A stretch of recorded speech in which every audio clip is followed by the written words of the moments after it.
এই রিয়া, তাড়াতাড়ি করো। তোমাকে বললাম কখন থেকে রেডি হতে, আর তুমি রেডি না হয়ে এইখানে বসে আছো। আমি তো রেডি হয়ে আছি, তোমার জন্য অপেক্ষা করছিলাম যে তুমি কখন উপর থেকে নামবে, তারপর একসঙ্গে যাব। তোমার তো আর সকাল হয় না। তুমি যখন রেডি হয়ে বসে আছো তখন তুমি আমাকে একবার ডাকতে পারলে না?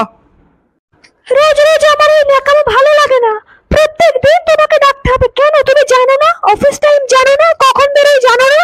আমি সকালবেলায় উঠে সমস্ত কাজ করবো, রান্না করবো, ঘর পরিষ্কার করবো, তারপরে রেডি হয়ে বসে থাকবো। আর তুমি ঘুম থেকে শুধু উঠবে, তাই তোমার 10টা বাজে। তোমার এই ন্যাকামো না রোজ রোজ আমার ভালো লাগে না। সকাল সকাল শুরু করে দাও, বিরক্তিকর। এবার থেকে আমি একাই রেডি হয়ে অফিস বেরিয়ে যাব। এরপর রিয়া রাজকে রাগ দেখিয়ে তার রুমের দিকে যায় অফিস ব্যাগটা আনতে। আবার এখানে বসে পড়েছো? চলো, লেট হচ্ছে তো নাকি? ওঠো তাড়াতাড়ি। হ্যাঁ, সব দোষ তো আমার। আমি শুধু খাই আর ঘুমাই। সব কাজ মানে তুমিই করো, আমি আর কিছু করি না। না, আমার আর শান্তি নেই। কবে যে আমার শান্তি আসবে সে। নাও, গাড়িতে ওঠো। তারপর তুমি গাড়িতে উঠবে নাকি? না প্রত্যেক দিন এরকম তোমাকে বলে বলে গাড়িতে উঠাতে হবে?